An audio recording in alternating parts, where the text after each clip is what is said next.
আপোনাক কি নেগেটিভ এনাৰ্জিয়ে বাৰে বাৰে আমনি কৰেনে? আপোনাৰ মনত অকল ভয়, চিন্তা আৰু খং থাকে?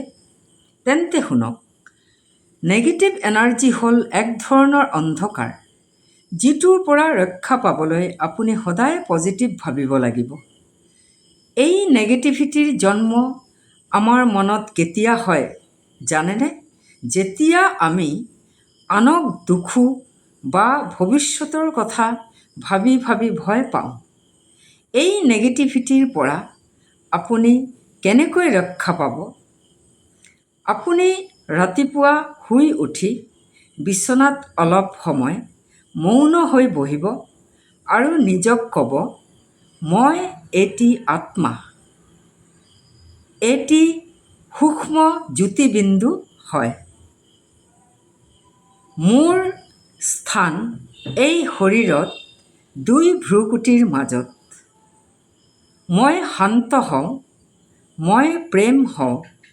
এইদৰে এটা এটা কথাত আপুনি ফ'কাছ কৰি বিচাৰ মন্থন কৰিব আৰু লগতে ঈশ্বৰক ধন্যবাদ দিব যে আপোনাৰ ওচৰত যি আছে আপুনি তাৰ কাৰণে ঈশ্বৰৰ ওচৰত কৃতজ্ঞ।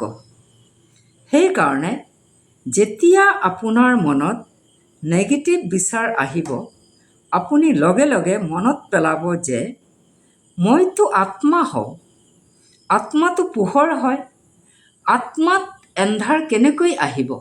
নহয়, মই আত্মা পোহৰ হওঁ, পজিটিভ হওঁ।